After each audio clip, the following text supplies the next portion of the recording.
Hi, Shannon Waller here, and welcome to the Team Success Podcast. We've been talking about Strategic Coach's extraordinary coach culture, which really comes down to our core values. Well, one of our major values is lifetime growth, and this is true for both what we call the front and the back stage of our business. So on the front stage, lifetime growth is really what we're all about for entrepreneurs. If you want to grow, we are a fabulous place to be, and if you don't, we're not. It's really that simple. We normally talk about that in the form of the front stage in our clientele, and you probably have a similar value for your own clients. We also have that as what we call a backstage value. In other words, it's really, really critical that every single one of our team members is always personally growing, and that they're growing in their knowledge, they're growing in their skills, they're growing in their attitudes, they're growing in their habits. And here's why, because if we have a team that's always growing, it's always going to make our company better, and it's going to make the lives of the people in it better. Now, what's interesting that I've discovered is that not everyone signs up for this. It's not really what everyone is up to. Some people just want to come in and do a job. Some people just want to show up and be told what to do. Some people don't necessarily want to learn. And those are the people who are frankly not successful in our culture, either, from a client standpoint or from a team member standpoint. And this is really interesting because how do you find people who are interested in growing? Well, one of the best ways is to figure out what have they done in the past. Have they invested in the courses for themselves? Do they have a learning mindset? Is that one of their StrengthsFinder strengths? For example, that's another great indication. Do they have a passion? Do they love to read? Do they talk about what they are excited about learning? Do they talk about growing as a person, or do they seem to really have what's called a fixed mindset? What we've discovered, and this is just such a critical point, that mindset is really everything. And if you've ever read the book by Carol Dweck, please do. It's called Mindset. She talks about the difference between having a fixed mindset and a growth mindset. And people with a fixed mindset are really very perfectionist. They often don't risk things because they are scared that they won't do it right, and that if they can't do it right once, then they'll never be able to do it right, and so they stop.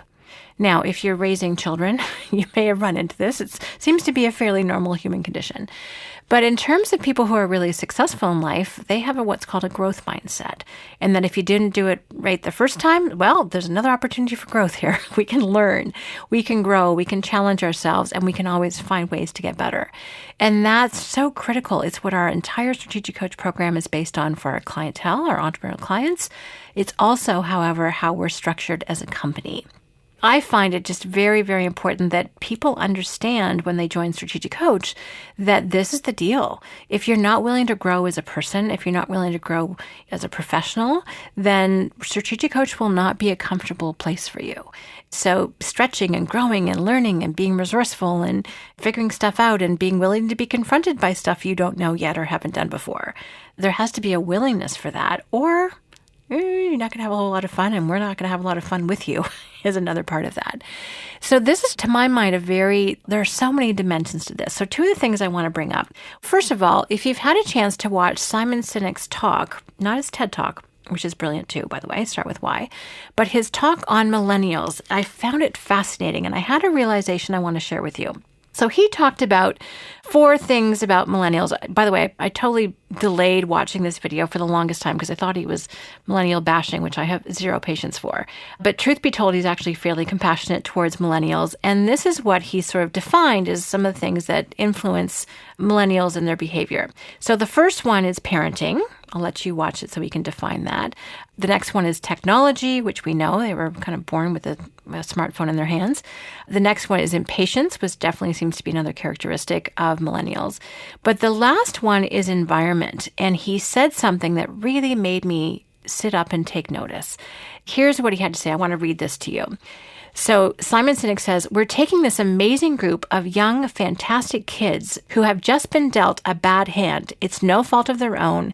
And we put them in corporate environments that care more about the numbers than they do about the kids. They care more about the short-term gains than the long-term life of this young human being. We care more about the year than the lifetime right. And so we are putting them in corporate environments that aren't helping them build their confidence, that aren't helping them learn the skills of cooperation. He kind of says something interesting. He says, and they're not going to learn it unless it's from you. So he kind of says, well, it's too bad to be you, but corporations, companies, you're the ones who have to provide this learning. And I completely agree with him. And my insight was, because we've done a ton of coaching and training of our internal team in the last year at Strategic Coach, we brought in something called Collaborative Way, which I've talked about before, which I highly recommend. A brilliant way of communicating with one another and cooperating with one another. We've also been investing in something called the Print Survey, PRINT, which is phenomenal. So people are getting all this increased self-awareness. We've already been doing Colby and StrengthsFinder. So there's so much opportunity at Coach to learn more about yourself, which, by the way, I've mentioned in other podcasts why people are attracted to work at Strategic Coach, and the opportunity to learn more about themselves and the fact that we're interested in who they are as human beings is a major attractor. So this supports that. But it's only attractive to people who actually want to know themselves and want to grow.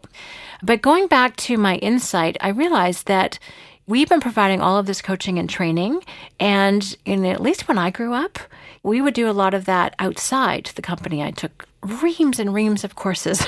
I was a bit of a learning junkie. I could list all of them, but the point was we often did it outside of work. Nowadays, it's happening inside. And it's up to us to provide it. It's up to us to bring it into our companies. It's up to us to make sure that we're attracting the people who actually want to absorb this new information and learn and grow.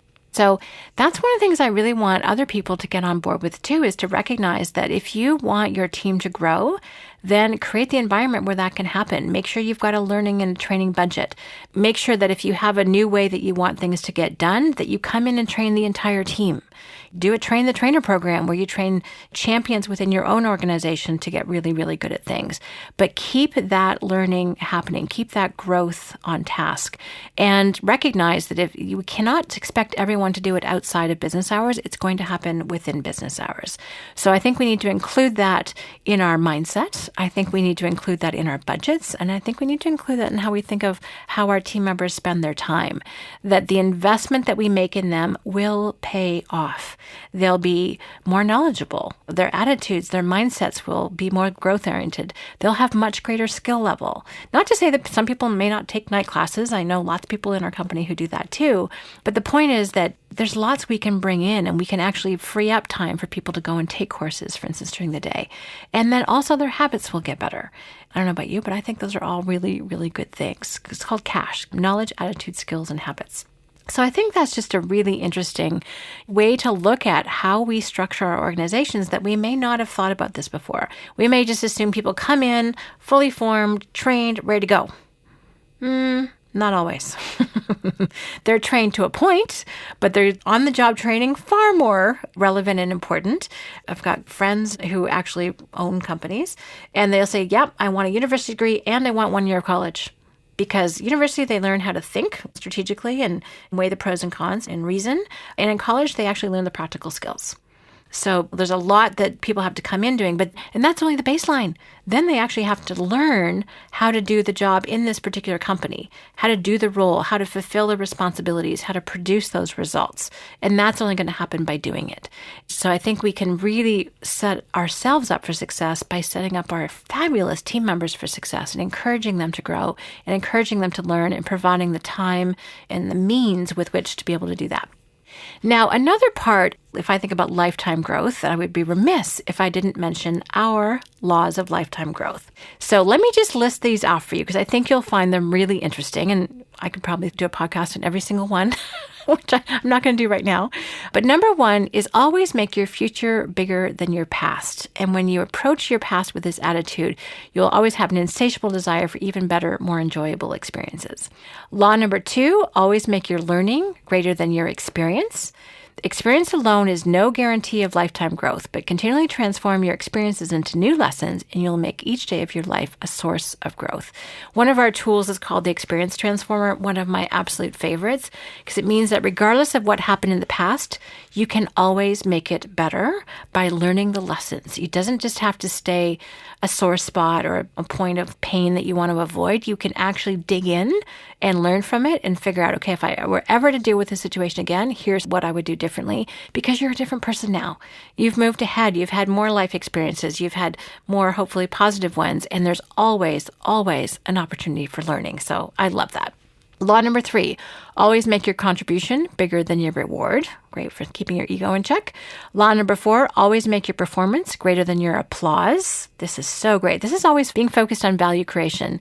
And applause is a byproduct. It needs to not be the source of what you're looking for. It needs to be the byproduct of you creating enormous value for other people in terms of your message, in terms of everything you're providing, your service, your product, your experience. If you think of it that way, you'll always be in a good, healthy place. Law number 5, always make your gratitude greater than your success. Again, great law. Number 6, always make your enjoyment greater than your effort. Always make your cooperation greater than your status. Always make your confidence greater than your comfort. Number 9, always make your purpose greater than your money. And law number 10, always make your questions bigger than your answers.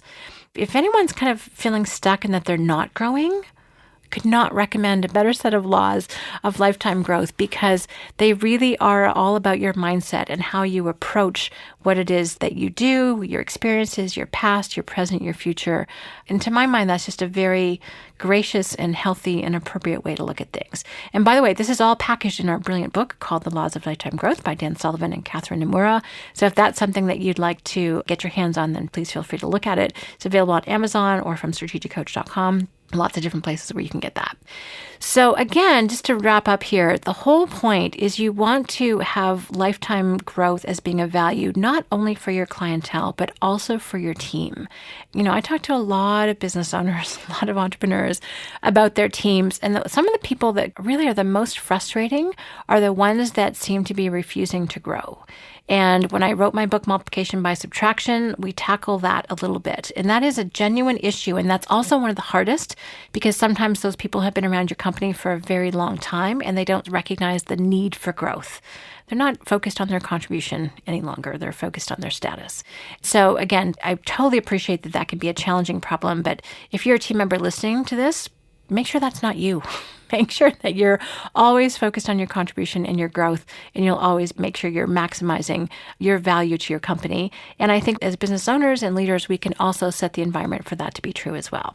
So lifetime growth is one of Strategic Coach's core values. And I hope today has given you some insight into how you can use that for your own benefit, both in terms of your clients and your backstage team, and perhaps incorporate that into your core values as well. Thank you very much for listening. If you have any questions or comments, please let me know. I'd love to hear them at questions@strategiccoach.com. And as always, here's to your team success. Hi, Shannon here, and thank you very much for listening. If you like what you heard today, please take a moment to rate the Team Success podcast on iTunes. And we'd love it if you'd share the podcast with anyone else who could benefit.